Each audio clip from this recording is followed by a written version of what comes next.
Don't use Deepseek if you are concerned about your security, because there are three major factors which will prevent you from using Deepseek. Otherwise, what will happen? Your data will be leaked to China, and that is the main reason why US is trying to ban all the Chinese apps. For example, like last month only, they warned TikTok that they will ban it, but eventually they didn't.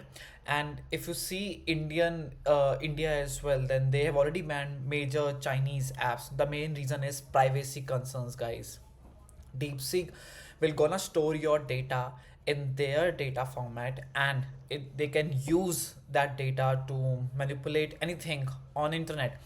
And the other thing that they can do is like they can be biased, because as we all know, in China there is no Google, right? There is no YouTube. They have their own softwares. The same way, uh, they have developed it so that like they can give tough competition to ChatGPT, whereas ChatGPT uses supervised fine tuning model. If you go to ChatGPT, right, so that they use supervised fine tuning model, right? But if you go to chat.deepseek.com, then you will see that they use R1 model, and R1 model means reinforcement learning. You see, deep think. This is basically the difference between the chat gpt and deepseek. So the major difference is like before I show you what's the major difference. So I just did one simple experiment in which I asked deepseek what I need to do to run to do what I need to do to run with the speed of light. This is the answer that I got. And if I compare the answer which I got from ChatGPT for the same question, you will see the major difference. And the difference is basically, just have a look. Like it says, unfortunately, according to Einstein's theory of relativity, you can't run at the speed of light, which we already know. But look at the structure, look at the approach that ChatGPT has tried to explain it. It is only giving you the answer that you can't run it, because that is not possible. And if you see the DeepSeek, it is explaining you why it is not possible according to the understanding of physics. So what DeepSeek is trying to do, they're trying to react, they're trying to think what user asked, and on the basis of that, they're trying to find the answer. And once they have find the answer, they are re-evaluating it. So whatever theory they have mentioned, DeepSeek is again rechecking all those theories, whether these theories make sense to the query that user asked.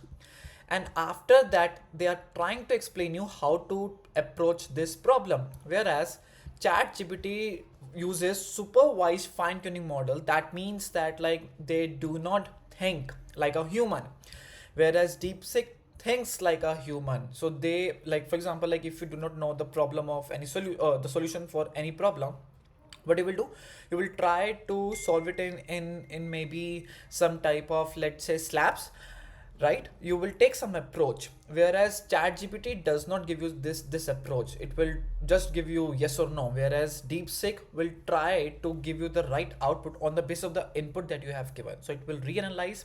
First it will analyze, and then it will reanalyze, right?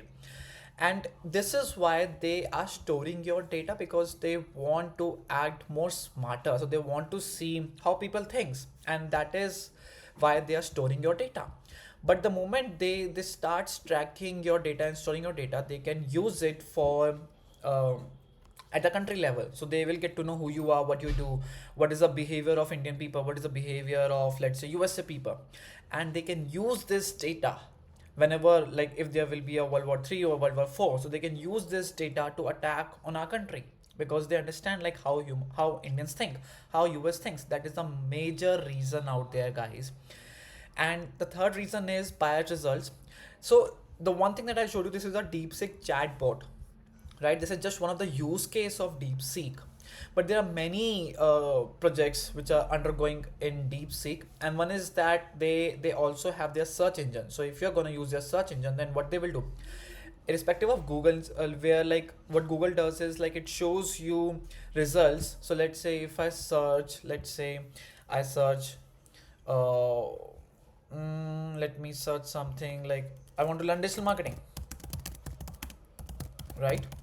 So now what will happen, it is showing me the sponsored results, and then it shows me only at max four sponsored results, and at the end of it I get to see all the results which are basically from the SEO. But what DeepSeek search engine does is that they try to shows you the result, and then they try to manipulate with the sponsored listing, so you won't be able to identify whether it is a sponsored result or it is an organic result, because they are more concerned about about making more money. So that is why there is a concern that like they will be biased in their results, and it might be possible that they can rank their country origin websites at the top and then give like less priority to the other website owners, right? So these are the major reasons that we should not use. So one of the reason is data breaches, targeted advertising, security vulnerabilities. Although DeepSeek has a very good advantage over ChatGPT in terms of like solving a problem, but like if you ask me, then definitely I won't compromise with the with my security. But when I want to ask something in general and I'm not able to solve that problem, that is where I can go ahead and like use DeepSeek to understand that how I can approach this problem. But where I have to provide my personal details and my personal stuff, that is where I will restrict myself and will shift towards the chat gpt. But it's a very later on move, because right now all of the things that I used to do is mostly on the chat gpt, and I'm not in a favor of using DeepSeek right now because I have a habit of using chat gpt almost every other day. So you let me know which platforms you are using right now, whether it is chat gpt or you are thinking to explore DeepSeek.